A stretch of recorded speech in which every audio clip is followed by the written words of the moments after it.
Ooh. Jesus. Folks, after a lofty layoff, the Breakdown Boys are back. You already know who it is. It is the Hitmen's own QB1 Faye Sensei. It is ranked number 17th in the nation officially. Whoa. My guy. Whoa, number one in your hearts, though. And it is number one commentator from Misfits. Actually, I'll defer. Todd was number one.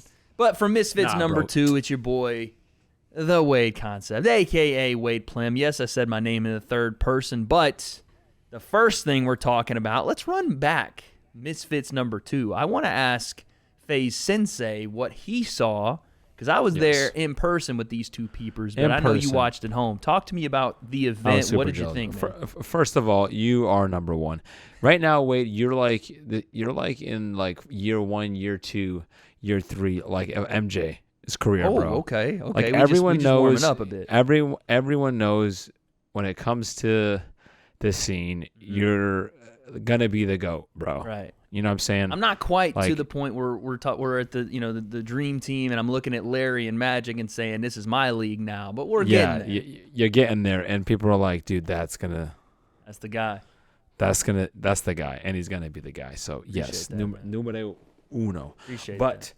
Misfits, yes, great event, solid. Just overall, KSI wasn't fighting, but to see in a YouTube event without the major names, right, like headlining, like one of the main guys from the beginning, to do very well. I was talking with Fred yesterday, and I was like, shout out Fred talks fighting. Shout out to Fred. And I said the card had everything that YouTube boxing needs.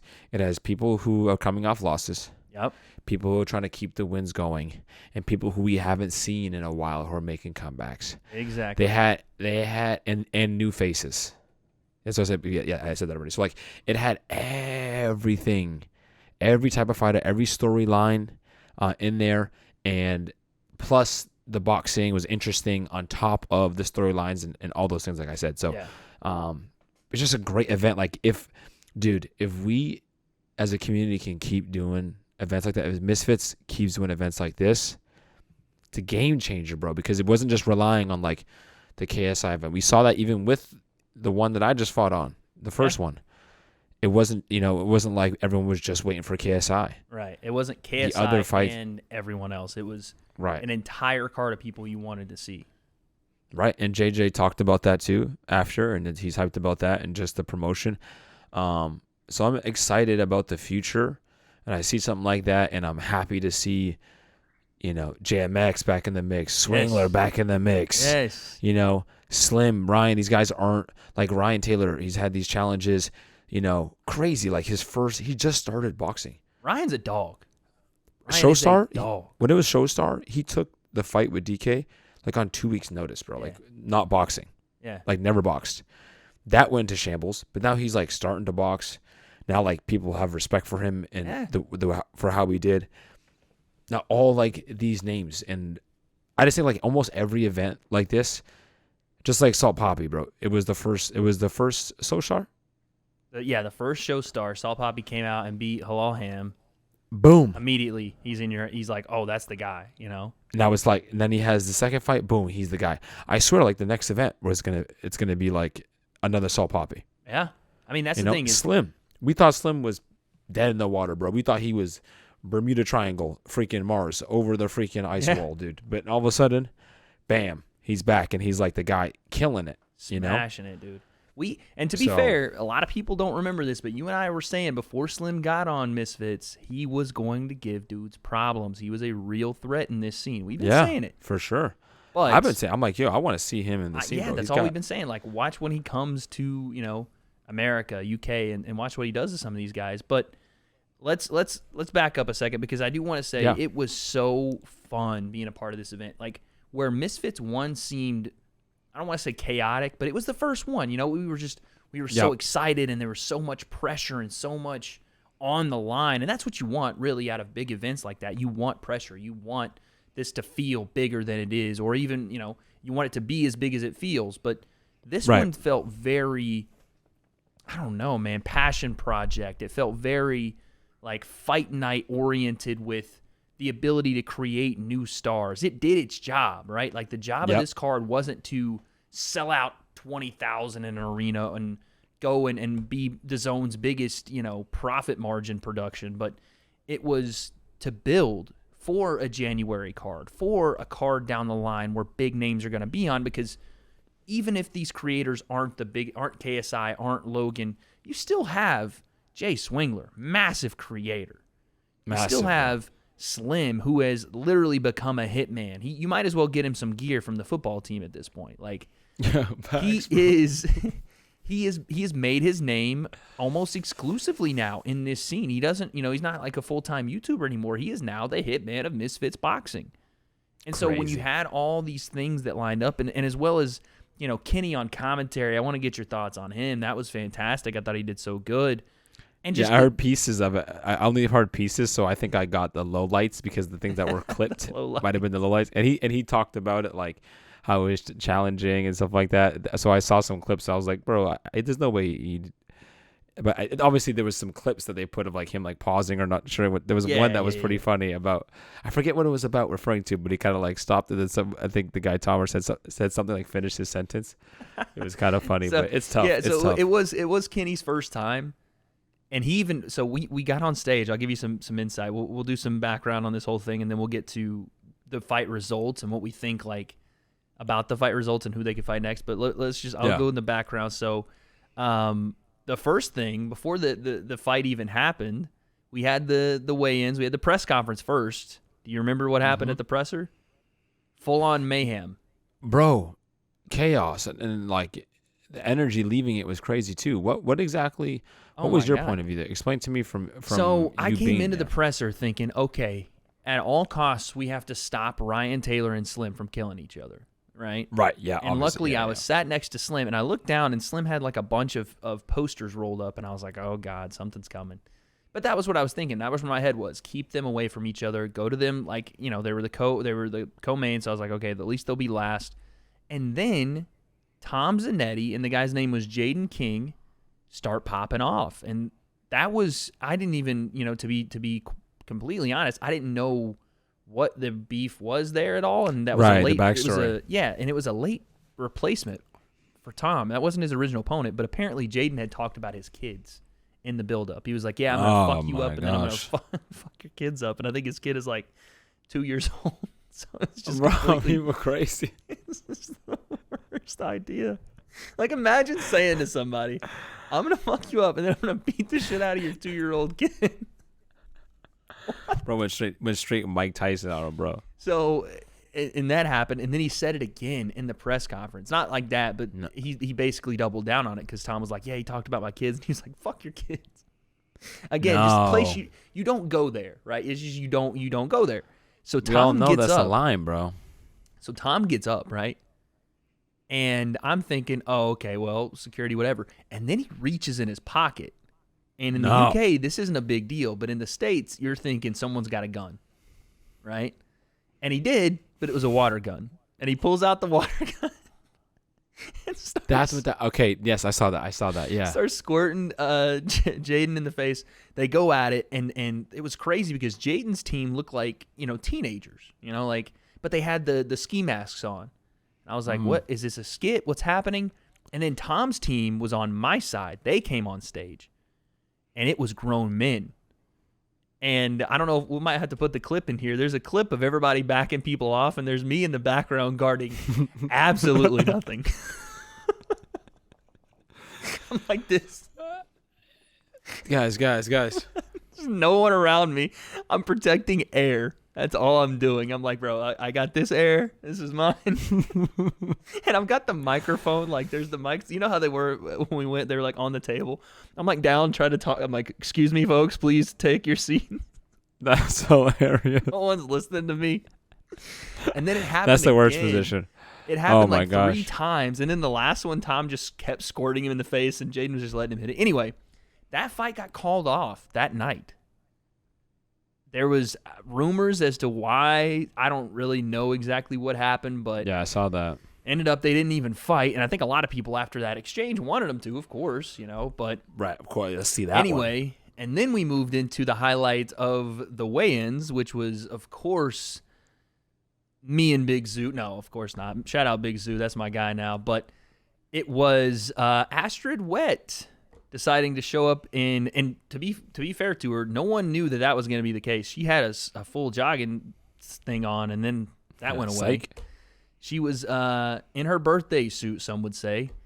Literally. And came after KSI with the kiss. My man said, "Hey, the head movement, out of frame." Yes, the head movement was immaculate, and I was dying on stage. I don't think anybody anticipated I saw that. it. It was all over. Apparently, there's a boyfriend involved, or maybe there isn't. No one really knows at this point. But KSI avoided the kiss of death. That was hilarious, and I think honestly, it's fucked up because if the roles are reversed. Oh yeah, bro. We ain't get canceled. You want to get into arrested? You want to get into double standards here? Oh yeah. You want to get into that combo? You can't do that. But listen, KSI was okay with it as he should. It was very playful. Like no, I don't think I would have. Like I would have not. No one I don't think was gonna get mad about it. But still, shouldn't be doing it. No. But then we had the fights. It was great for promo though. I'll tell you that. I was gonna say it made her. It was the biggest thing to come out of the entire week. Some could say even the fights. Like that was one of the biggest things to come out of that. And I even told her, "Listen, I don't even want to be the one that does this, but I'm gonna do it." Astrid Wett DM'd your boy, and this is what happened. Okay, don't.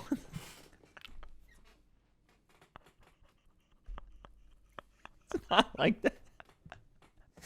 She wanted to tell me congratulations on a job well done on commentary, and also if I needed a congratulations in person, she didn't say that. She was just saying congrats, and I told her, I said, Astrid, if you don't realize you might have just cemented yourself as the female, like, top-notch whatever for Misfits boxing, not even with just the fight and the win, but with what the whole week, you know what I'm saying? You now can be a bigger star because of this. Now, that doesn't mean go out and try to kiss everybody, whatever.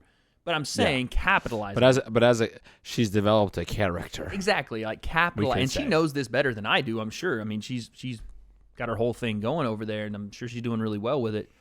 I wouldn't know. Clearly, not myself. I wouldn't. It's not something I checked out or did any research on or anything. So I told her that, but then the fights happen, right? So we get to fight night, and Kenny comes on stage. This is what I was going to say a second ago. He's like, bro, I've never done this. I was like, bro, you're going to have a blast. But what they did, so you know how when we were doing Creator Clash, they put the little things in our ear, and we could hear the producers and stuff like that? Well, when I was doing the lead commentary, you guys couldn't hear what the producers were telling me. So sometimes they'd be my ear about reads and do this, do this. Correct. You guys wouldn't hear it. Kenny got it in his ear, and this is just when they were adjusting things and we were rehearsing. Everything was in his ears. I'm dead. Everybody was like, all right, camera 2, let's go. Red light, go. Like, and package. So he's Kenny's like, sitting here like, what the fuck's going on? But he did, man. I thought he killed it. He provided the perfect insight for someone in the ring, and we even got him lined up possibly some fights in the future. But let's start from top to the top of the card to the bottom, man. Let's start there. Did you watch Halal Ham and DTG? Yes, I saw highlights and clips of it. Yeah. How did that one end though? Some would say controversial decision. You know what? After I watched it back, it was not as controversial as maybe I watched it on first view. I thought that DTG did enough to get that win the first time I watched it, because I'm sitting there, ringside. I'm trying to judge things, and honestly, I'm not a big monitor watch guy. I like to watch through the ropes.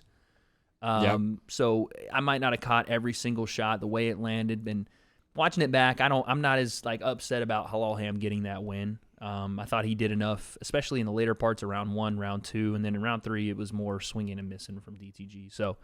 He got that win. Fair play to him, and he's now training with Salt Poppy and Solomon. Yep, he was in his corner. That might be developing a little squad over there. You know, Solomon's already got, I mean, Salt Poppy's got crazy experience, but so does Alal Ham. He's been boxing for a long time too, so maybe getting a little squad together and coming for his Deji revenge. Who knows? Maybe get Salt Poppy in there with Deji for leaving Solomon's camp and the whole, I don't know, some crazy stuff behind the scenes. Seriously.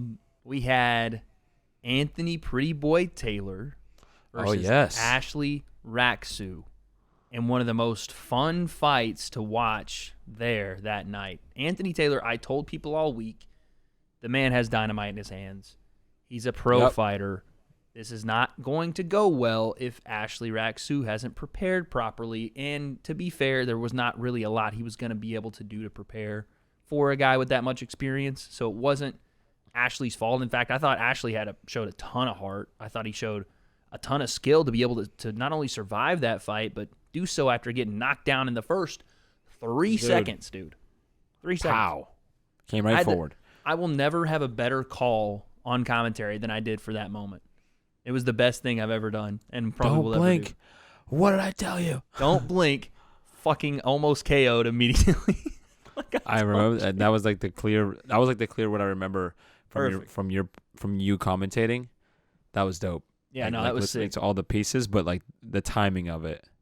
Because I it was like the Joe Rogan head kick. Yes. Head kick's coming, kick, knockout. Like, and it's like immediate. Oh, it makes you feel like an expert. But the reason I said it was because Anthony had all week been saying he had been, I've been practicing my peekaboo style, I've been practicing. And he does a lot of promo and he says a lot of things that are like goofy. Yeah. But when he talked about that, I talked to him privately. I was like, what have you been working on? And he was saying, I legitimately have been working on switching stance, going peekaboo, trying to go jab to the body, up and unders, and then rocking over the top with a big overhand because he's a taller guy. Sure enough. Yeah. First thing, man. So Anthony gets the win, calls out KSI, which he'd been calling him out all week. Calling out everybody. Yeah, he called out everybody. I don't think Pretty Boy's going to be getting that fight, not next, but he's also, speaking of his next fight, going to be in Dubai with me November 13th. Shout out Global. He's fighting on every card. Literally. Him and Slim, it's like they just never stop fighting. He deserves, I think, Taylor needs, because I think a lot of people forget about the Fury fight, but he needs, I know, to fight someone from this community. Yeah. Because he's always fighting somebody, because he fought Ryan, but it wasn't on a card, so that fight gets lost in the mix. That's another one people forget about. Yeah. Yeah, that just happened. You're like, what? Yeah, he needs to fight. Listen, he's stepping up the levels of competition a bit with this next one. I agree that he needs to fight someone from this community that's a bigger name. Even if he fought Ryan again, I feel like now that it's literally he just needs to fight someone from the community, right now that's relevant as well. I think he can put together a win. Name. I think his next one after November, he's going to get a big name because his record might not show it because it says 2-3 as a boxer or whatever, but in 7-5 as an MMA fighter. But he's a skilled guy, man. He's dedicated and he's and willing that to be Showstar there. thing killed it. I know, killed the whole vibe. And that's what I told him that in person. He was like, "Why didn't you?" He was mad at me and you. He was like, "Why didn't you rank me higher on your list?" And I was like, "That is the reason." I was like, "Outside of that, dude, now. I would have put you at the top because you went toe to toe with Tommy. You were there. You caught him with shots. And the next time that we all get a chance to see you, we're like, bro, Pretty Boy Taylor was Showstar 1, and we're like, everybody, what? He talked to me about why that happened. I'll let him tell that story one day. But listen, he was in a bad spot. He tried to help out, but you can't do that and that be your reputation. So this is a good win for him to come back to. This was exactly. A great performance. He can do that, but you got to start doing stuff like this to get, And I think he'll continue doing that when we get to November. I think he's gonna surprise a lot of people again because that's what he does, man. The Pretty Boy. Now then, let's talk about Miss Wett. What's her name, bro? What do you want me to say? Astrid Wett versus Keeley. But you didn't have to say it like that, though. Okay, so that's my fault. Astrid is slightly wet. Fought Keeley. She fought Keeley, last name apparently from her TikTok, Dance. Keeley Dance. Now, here's the thing. All week, heading into this fight, all it seemed like was Keeley was there to just rip heads off necks. She was locked in. Right. She was laser focused, right? And Astrid was just kind of there, whatever. There's this beef, someone's boyfriend, I don't know, someone's father. There was a good line. Astrid did say that she could have been Keeley's stepmother if she wanted to be. It was a good line. Again, no idea what's going on with that. But they get in the ring, and I'm sitting. Keeley is to my right in her corner, right? And again, she's just deadlocked, like pit bull sees like a Salisbury steak. She's just like, I'm like, dude, she's gonna go in. In my mind, I'm like, oh, she's about to go kill this girl. Yep. Fight starts. Not what happened. And unfortunately for Keeley, I think that was all trying to be more of an intimidation factor. She didn't know how to box. To be fair, Astrid's not great either, but she had a little more. She had a little bit of a more balanced stance. She knew how to throw a jab. She didn't turn her back every single exchange, which Keeley did. And then, Astrid just started putting the jab on her, putting that work on her, just popping her in the face. And she started to actually, they were wearing 10-ounce gloves. It didn't take much. She started red in her face. Could you believe that, by the way? That's insane. Yeah, I know. But I think that I will moving say, forward, I there's gonna be noticed some like changes there. similar to the Justin Minks and the Yodel and Haley. Yeah. There's like the commitment to just step straight in Just go for to it. shots, bro. Would you say Bang. Minks Bang. versus Yodeling Haley was? I would say it was a better fight. For sure. Bro, that was legendary, bro. It was back and forth. I mean, to be fair to Haley, Hands by hips. Shoot. to be fair to Haley, she was so outmatched, like size wise. Minks was like dominating. Just Bro, with she her was size. like straight up crying, nose blood coming out, still Swinging. just running forward. But Astrid did get the job done here. What I was going to say is, in between rounds, because Keeley, retired on the stool. She didn't come out for round 2. Yep. What happened was, as soon as she sat down, and I do this, I take my headphones off because I like to hear what the closest corner to me is saying. And then I try to read the lips of the other corner. This is high-level, behind-the-scenes stuff you guys are seeing now. So I turn and I look, and she is going ballistic on her own corner. I don't even want to fucking be here. I didn't want to do this. Going crazy. And I'm like, oh, she's going through it. Yep. yes. Now we've seen the realization of what boxing is. She does got not want punched. any more of this. She got hit. Yeah. And so they were trying. They were like, come on, like trying to get her to come out for round 2. She was like, no, I'm not moving. So they go. The referee comes over and he's all, are you ready? Whatever. And her corner's like, yeah, she can do it. She's like, no. She said, nope. Yeah, I'm done. He waved it off. Astrid wins. I actually asked Astrid who she wanted to fight next. She doesn't have a name. I was thinking Elle Brooke, another UK OnlyFans creator, which again don't know what she does, but so maybe that's one because they have. I got a roster. This is like my top 3. Yeah, no, I got a. It's like the old MySpace days. I got a top 8, bro. I got a top 8, son. Might as well make it a top 10. Yo, let me know. Yeah, I need 2 more slots. Hit me up, chat. He said top 8. I'm dead. But no, I don't know, what she wants next, but I truly do think like she could take this to another level, and she could be the Misfits flag bearer for women, female influencer boxing there. Her skills improve in big matchups. There was already supposed to be the Elle Brooke fight. We'll see. But Yeah, let me tell you something right now. Any female influencers who are looking to box, all you need to do is learn how to throw an overhand. Drop your chin and throw overhand. You win. Yep. There's something I've been teaching martial arts for a long time. I'm telling you. It's one of the if someone comes off the street, a teenager, specifically a female, one of the first things I teach her, you're in trouble, how to hide that chin and turn Duck that and chuck, sucker baby. over. Duck Because and chuck. there is a natural instinct, specifically that I've seen with working with females, to extend the neck. Yeah. And step forward and stay vertical. The straight spine, verticality, stepping straight in, just straight. And they'll eat a shot straight back. Straight spine. And we work on it. I'm like, listen, if someone messes with you in school, you get bladed, You turn it. Yeah. You get underneath the jab. I want you to be underneath your jab. Level up the jab. You squat, rip thumb down. Game over. Oh, yeah. She's going to walk right into it, dude. Then you can get your lunch surprisingly, money back. Lunch money back. Yeah, give me that back. That's my PB&J. Surprisingly, though, overhands are, like, I read somewhere, like, the overhand accuracy over the last, like, 20 years is one of the most accurate punches you can throw. Even, like, rivals the jab. Yeah. The jab's number one, and then I think the second one is either the overhand or the straight. Look what Jake developed. I was going to say, Jake's biggest weapon. Look what your boy landed. Look what your boy landed. Yeah, honestly. And it's good because it's like a natural fit over the jab, too. So it just crosses right over that plane. If a guy's shoulder's not up, ting. Or if you catch him behind the ear. But speaking of a guy that is catching a lot of people, not really by surprise, but I guess a reminder, that's JMX. Dude. He was back. The return after 4 years off. He fought Genty, which I said Genty about 45 times, and Genty actually came up to me and was like, hey, my name's Genty. All right, don't fuck it up again. Not bad, G. We'll blame that on production? Before. He's like, I DM'd you on Instagram. I was like, dude, I apologize. I was like, I didn't see it. I was too busy looking at research.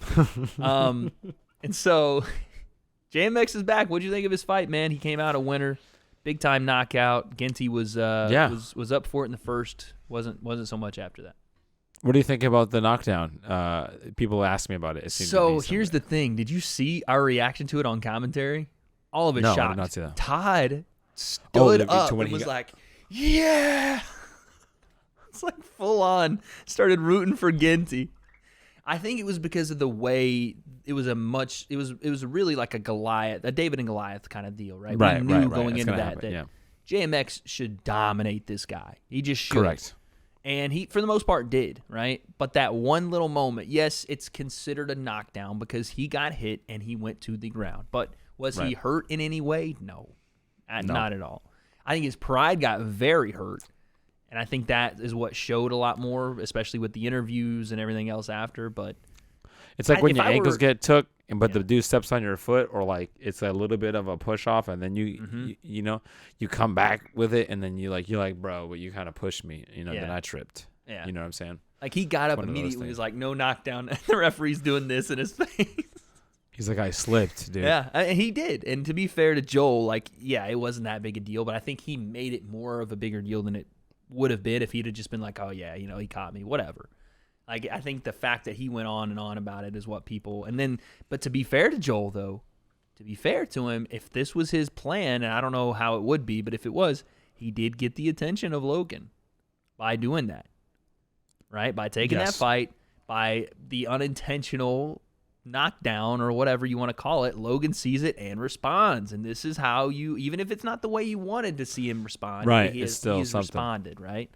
That's what you wanted to see. Jake has shown us that that's how you do it. Yeah, honestly, like roll with whatever it is. It doesn't matter if it made you look silly, whatever. Roll with it. Be like, okay, yeah, cool. It should be easy for you to knock me down then. What's up? You know what I mean? Like, do that.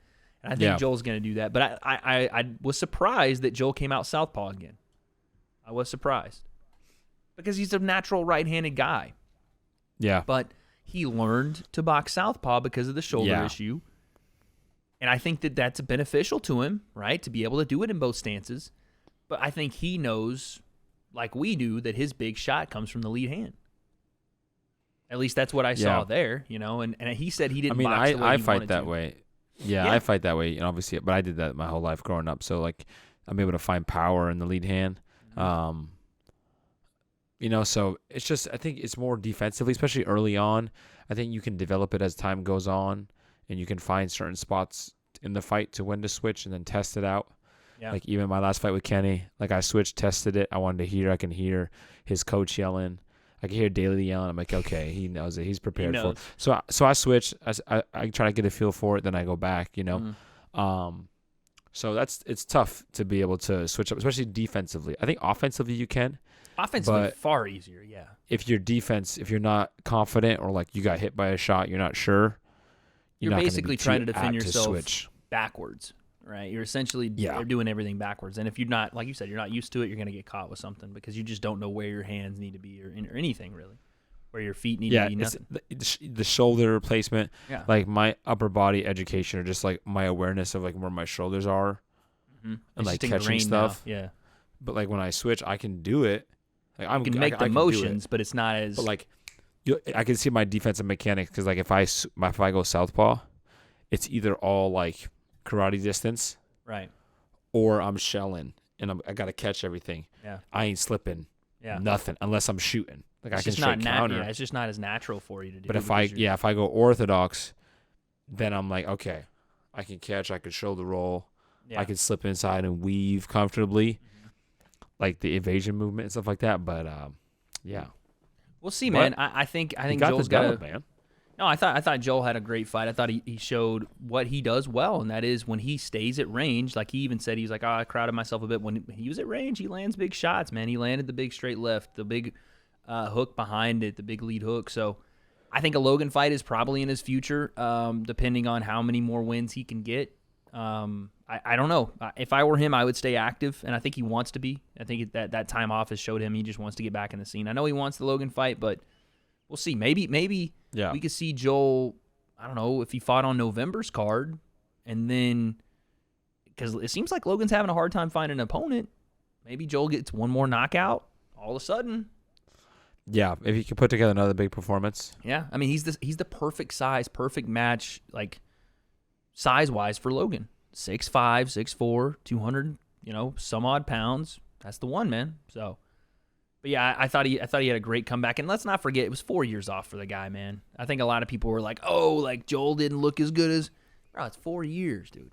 It's a long Imagine time. not doing something for 4 years, stepping in and just like, okay, let's see if we can still do this. It would be like me trying to go play football.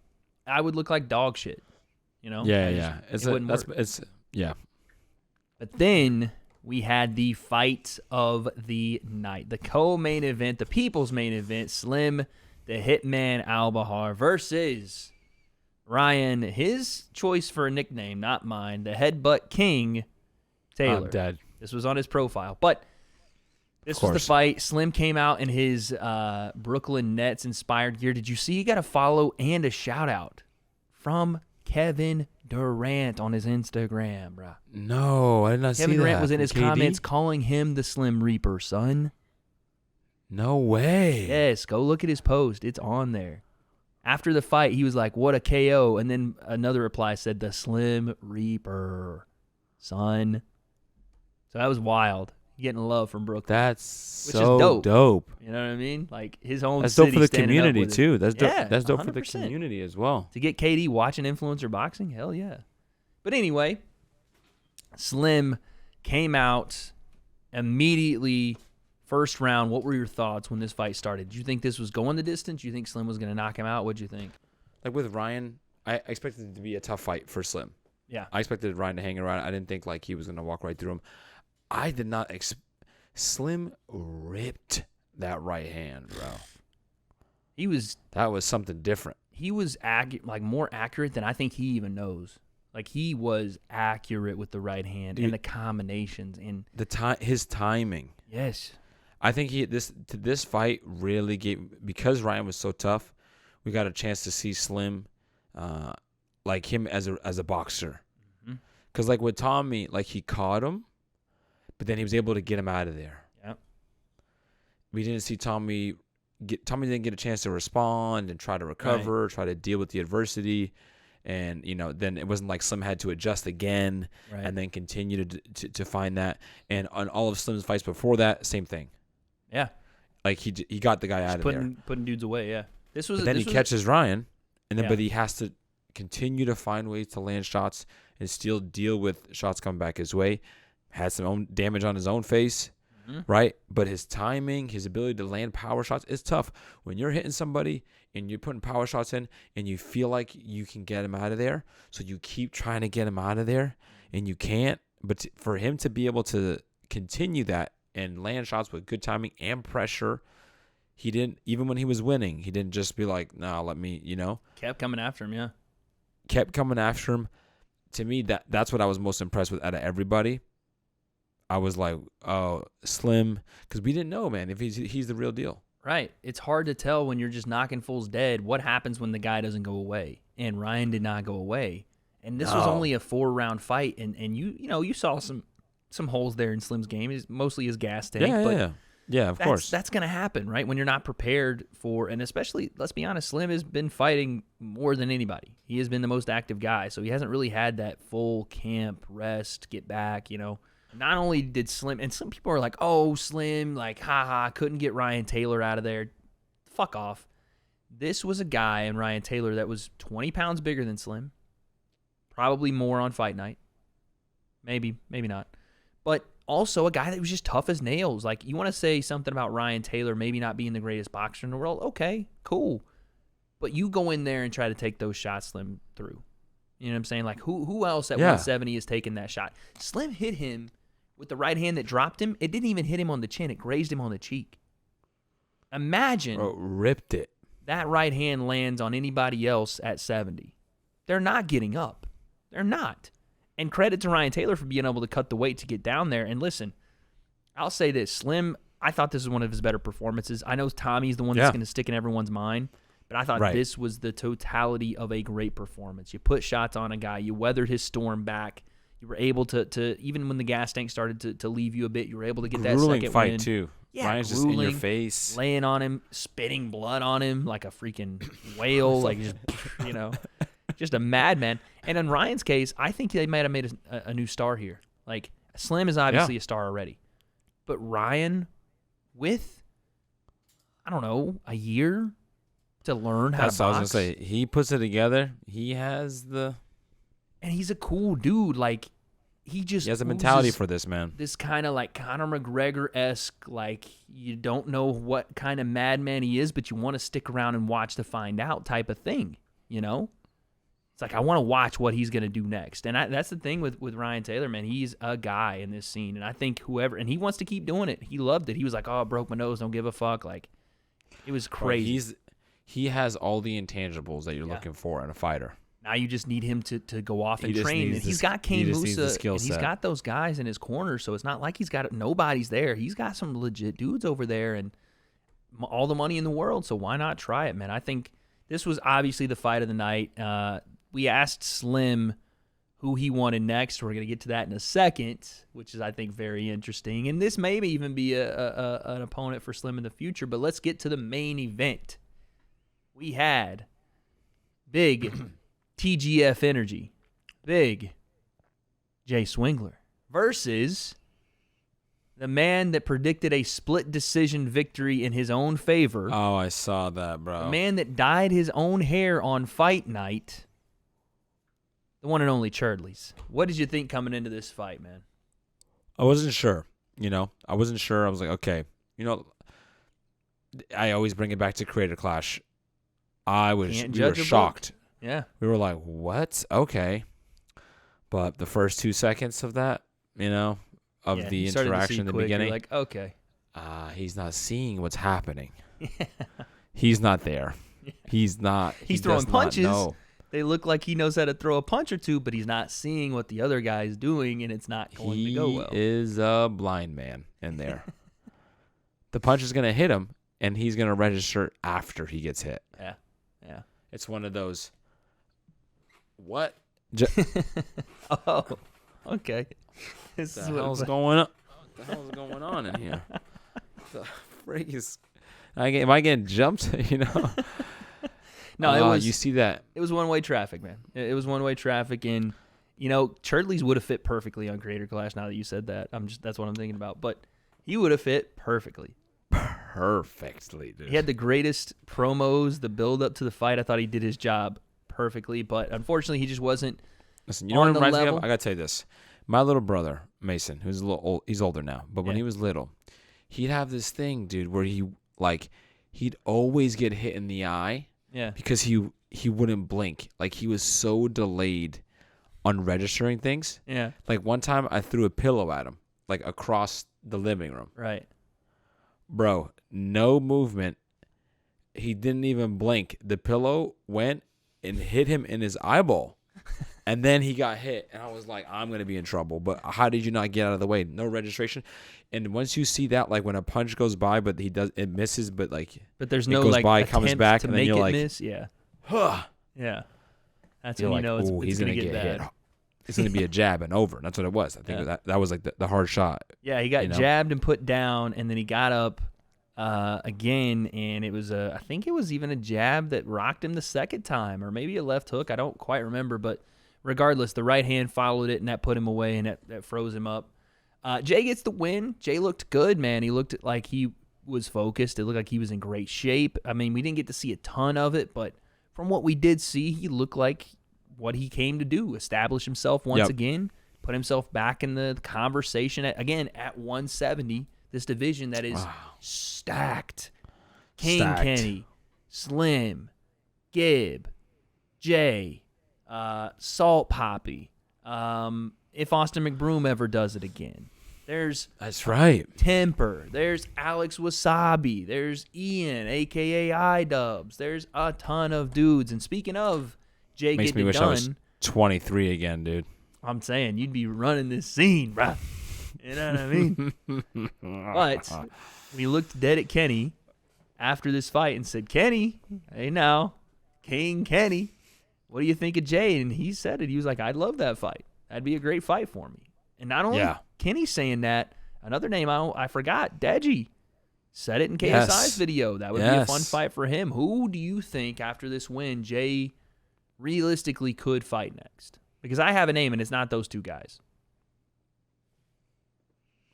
Give me the list again at 170 real quick. You have Kenny, Deji, Slim, Temper, Wasabi, Salt Poppy. I'm sure I'm forgetting somebody. But the name I was going to pick, and it's not because I don't know. I didn't get to see a ton from Jay. So I don't know that he is going to go in there and be competitive with some of the guys just yet. Yeah. Right? And that doesn't mean that he isn't going to be, but I just don't know, right? Like I haven't seen as much as I've seen from Slim. I haven't seen as much as I've seen from Kenny or from Salt Poppy or even from Temper for that matter for the amount of time that we've seen them in the recent memory, right? They have rounds on rounds on rounds. I would like to see Jay versus Bryce Hall.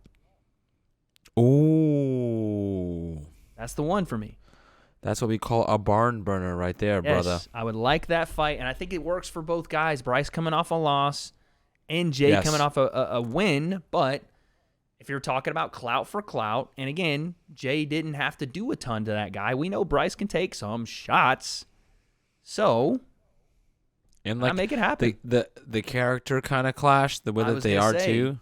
Bryce is very outlandish. Jay very much more of a humble, dude, my interview with Jay was one of the best I've ever. I enjoyed that interview so much. He's such a humble dude. He's very thankful for, just the opportunity and the space he's been in, and he's a fucking hard worker, man. Like he is. Yeah. Not to say that Bryce isn't. I think Bryce is too, but the polar opposites is what I'd call those two. And I think it'd be great build. And I think Bryce would bring the promotion out of Jay as much as Jay would bring the fight out of Bryce. As we Americans would say, Jay is a townie, and Bryce is a city boy. Ooh, there you go. And yes, I like that. I think that's the fight. That's a perfect matchup. Yeah, that's a great one right there. Saying, man, that's because Bryce wants to come back to the scene, man. Now we'll see how much his price tag is, but I think him coming back to the scene would be very, very good for him too. City boy. City boys are up always. But yes, there is the Misfits 002 card. Thank you again to DAZN Misfits Boxing for having me a part of it. I have got word now, confirmed, that I will be, drum roll please, in this video here, I will be in Austin commentating on Misfits number 3. You're damn right. For Hasim Rahman Jr. and Vitor Belfort. I can't confirm the rest of the card just yet, so stay tuned for that. But just so you guys know, I will be there. Banger. I'm going to bring my boy Sensei. We're going to try to get him to Austin, do some breakdown content for you guys. But there's our recap for Misfits number 2. What did you guys think of not only the event, the fights, the build-up, all that? You guys let us know down in the comments below. Like